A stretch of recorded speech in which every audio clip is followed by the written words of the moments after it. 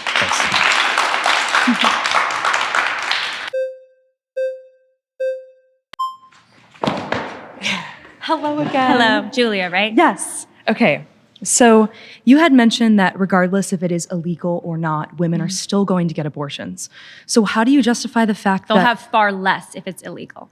The abortion rate goes down dramatically when it's illegal. they're not going to report if they're doing it illegally because there's going to be repercussions?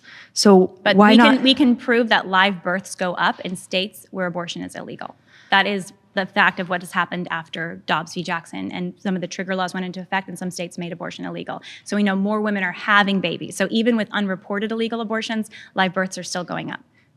Do you understand So the law that people, when they know that abortion is illegal or that women have more difficulty receiving abortions, they're going to carry babies to term because they're out of fear of abortions. Why not? Why would you pretty much want to defund places like Planned Parenthood, places that actively help women have safe abortions, and then it further prevents miscarriages in the future if you allow them safe abortions? What I really want to work against, and some of the work I'm trying to do now, is work against this narrative that gives women so much fear about children.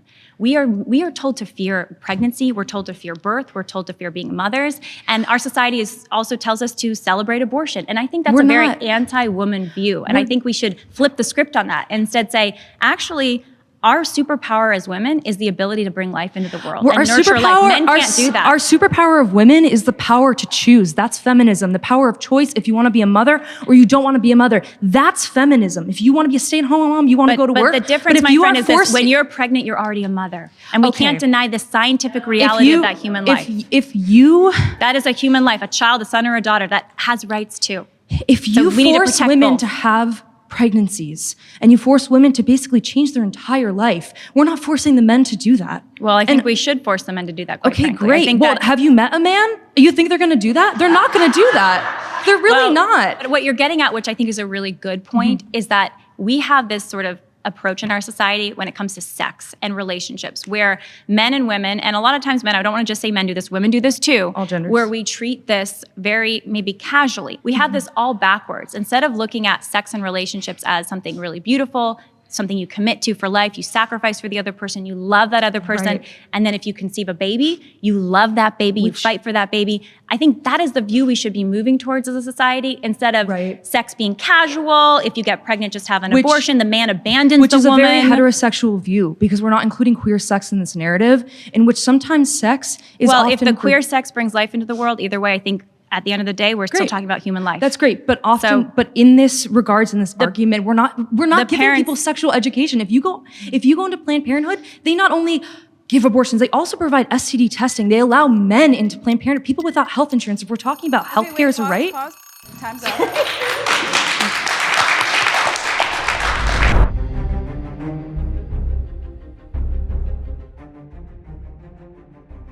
There's several of you I'd love to keep talking to, so I really appreciate everyone doing this. It's awesome. I actually would love to chat more with Dana. I think she's behind me. Hi, Dana.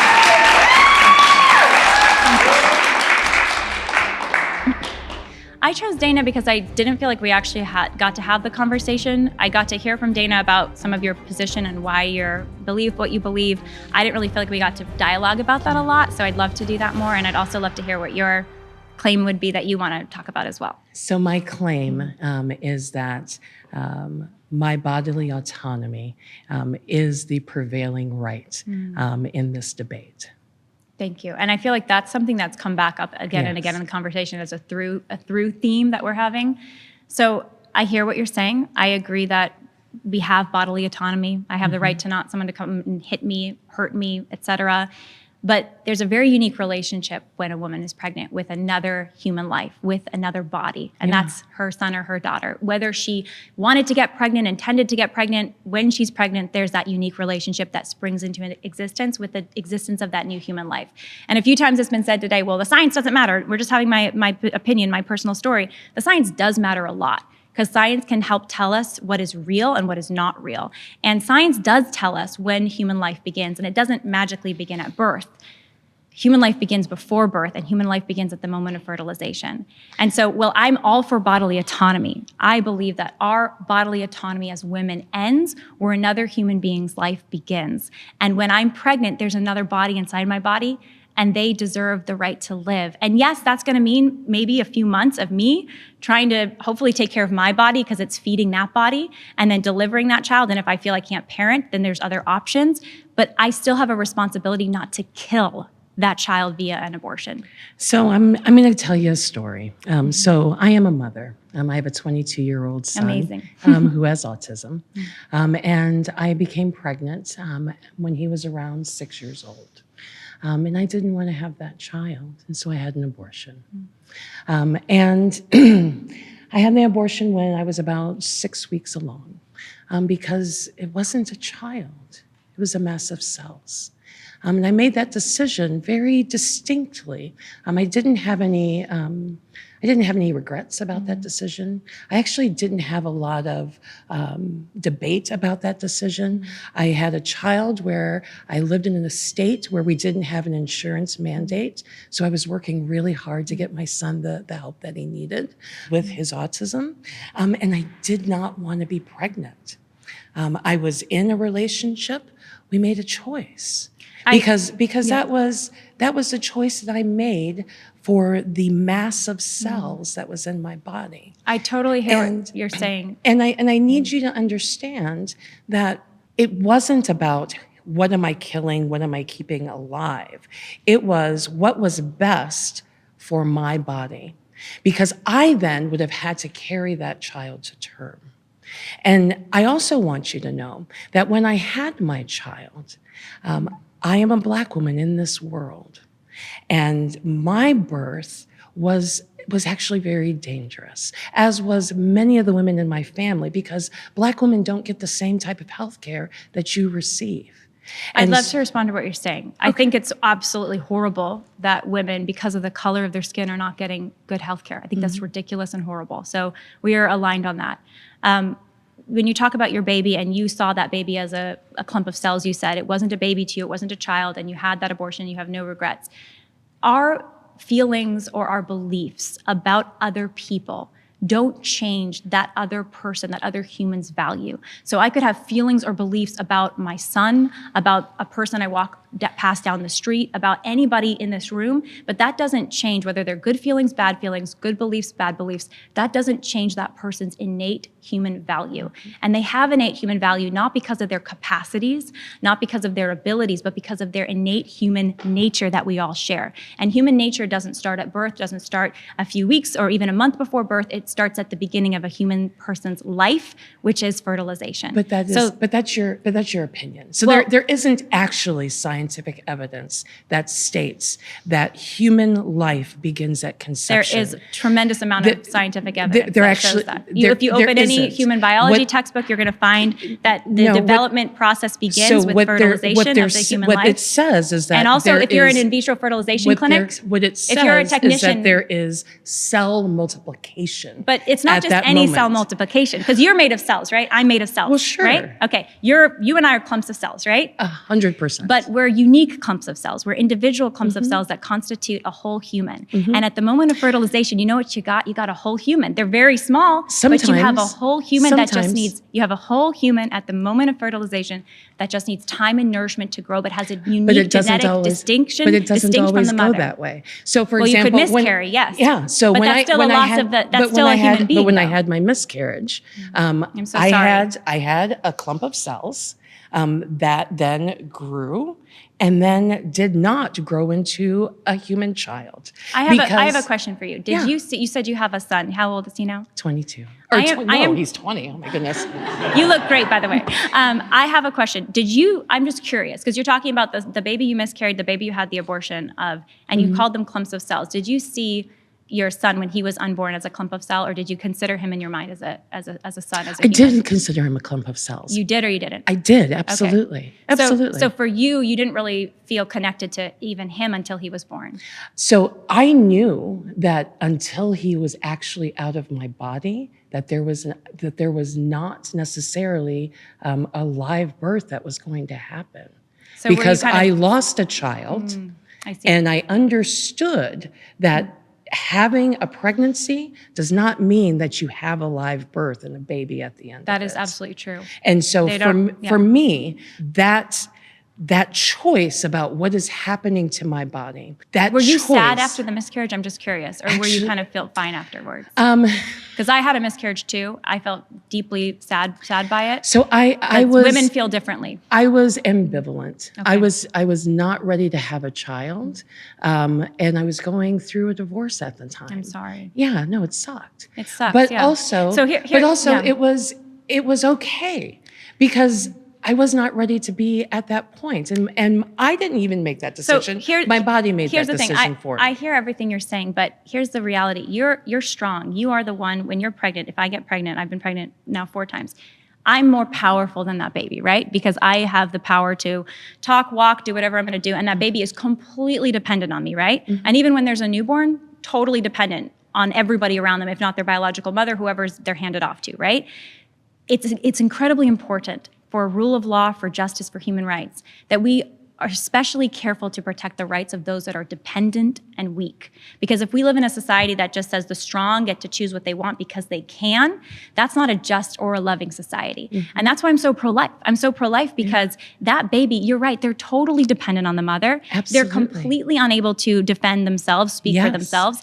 And that's all the more reason why we as a civil and just society should care about their right to live and, by the way, help that mother. It goes 2 and 2, right? Because you can't just care for the yes. baby and not care for the mother. You got to care for them And both. when that is a viable life outside of my body, 100%. Well, we should But care right- at the beginning of human but at- development. That's my position. Yep, and human development. And women who are pregnant need extra care too. It's not like you They- just get care when the they baby's born. You do. should get extra care before. Yes, they do. Because you're carrying a But new life. While that is still in my body, this is my body. And that is my choice about what happens to the things that are in my body. That is the choice. Here's a question for you. Your womb. What is the womb designed for? The A woman's womb- uterus. What's it designed for? It is designed to carry a clump of cells to eventually, sometimes, grow a fetus. And how did you start your life before birth? Where were you? Oh gosh, I don't know. Come on, you know. Where were you before you were born? I was in my mother's egg sac. Okay, you were in your mother's egg sac. You mean you were in her uterus, right? No, I was in my mother's egg sac, in her her part.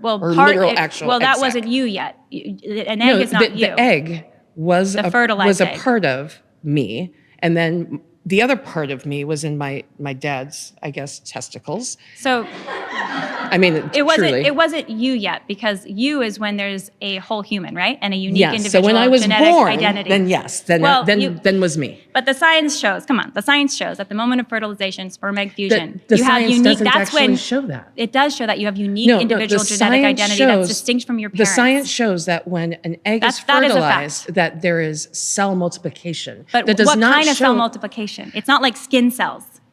Well, It's not skin cells. What is it? It becomes skin cells. Well, it is develops cell- its skin eventually, Well, sure. but what is it? What is it? Come on. What is it? It's a mass of cells. But what is it? It's a human embryo, right?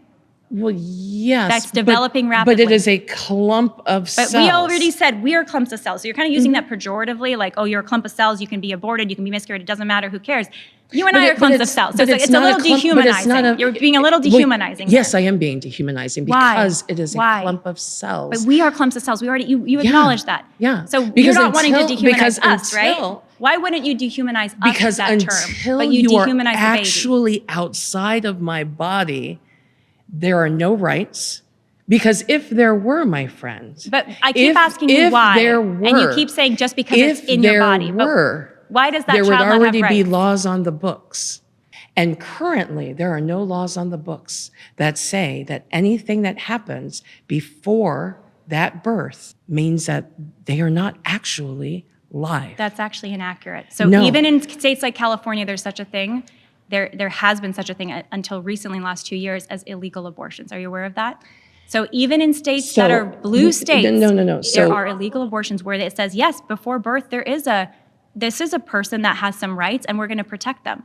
And similarly, if you're So Scott that's Peterson, an illegal medical procedure. one other example. It's about the medical But procedure, another not example, about the actual here's life. another example. So Scott for Peterson, he killed his pregnant wife, Lacey, and their unborn son, Connor. Connor, in your view, was just a clump of cells. He wasn't burned yet, but his dad killed him. Should he have been penalized for killing both his wife and the pregnant part of his wife, the baby, the boy, his son, Connor? No. So you think Scott Peterson should have So got Scott- off scot-free for Scott killing his Peterson- 8-month-old unborn son? Scott Peterson should have been penalized for killing his live wife. But not Connor. Connor had no Connor rights. was not alive. So if I Connor so was if in my, her body. So if I'm a woman, Connor so if a was in woman's her body boyfriend, and was not a human being with rights on this so planet. This as is of very yet. dark because you're saying if a woman is If it pregnant is and her not boyfriend alive- slips drugs into her drink to force an abortion on her. She wants to have this But baby. that is He a- puts that drugs in her drink. is- Would you say that there should be no is an penalties for that man illegal and what he did to her? procedure against the mother's But you just said the baby body. is not born yet, That so it is has no against rights. the mother's body, not against that. What if it? What, that child does not have what if rights. it's It just a does drug not designed to have kill the rights. baby? It's just designed to kill the baby in her womb. But it's designed to harm the tissue that is in her body because that's her body. So you're saying It's it would her have been body. wrong. Scott Peterson should have been given penalties for killing Connor, For harming Lacey. but not for harming Connor. For harming Lacey. So if a So man- if Connor is a part of Lacey, then it's harming Lacey. So if a man kills his girlfriend's unborn baby, he He should is not be harmed- penalized for he is killing the unborn baby, only for harmed in the some way mother. harming her. That's time. Thank you. Thank you so much. I appreciate it. I mean, I thought it was great. I really appreciated everyone coming and giving it their best. I mean, I think we all tried to have conversations that were meaningful. And I mean, I think this is the most important issue that we're facing as a country. I thought it was really interesting, myself as a mother, to talk to another mother who's on the other side of this. I was disappointed, though, that I didn't hear any arguments I hadn't heard before, just doing this activism for 7 years. I wasn't going to change her mind and she wasn't going to change my mind, which is often the frustration going into these. Do you need me to be PG-13 or no? Okay, because I think Lila's she is okay with holding a 10-year-old down and making them give birth. Like, she's gross. That's what I think of Lila. There were some women that shared that they had had abortions. Obviously, that can be really raw. I think that goes to one of the things that we try to spread awareness about, which is that abortion does hurt women, that abortion leaves trauma. Honestly, I wanted to swing. I really wanted to swing. Your whole lack of empathy and you telling me that my child should be standing right here, like, I promise you could have gotten Jerry Springer real quick if y'all had allowed it. You absolutely know nothing of this experience, which is why I like that a lot of the Black and brown women really got in her face about that. She felt like she had no choice. She was saying I was drug addicted, or I don't remember all the details of her story, but if you felt like you had to have this abortion because of domestic violence and poverty, is that really a choice? So I firmly believe that Dana and Zeke were the strongest debaters in this. Mason's really well informed. Mason's really smart. Two that really stood out to me were Cece and Dana. Miss Dana, hands down. Just to see someone who had been through what I had been through, but older, and having that wisdom, having that patience. Being able to have an opportunity to push back against a narrative that is harmful to people with uteruses, I think is always a valuable space. Is there a middle ground where abortion is okay in some circumstances? I would say no. These are lives, human lives, and it's life or death for that child.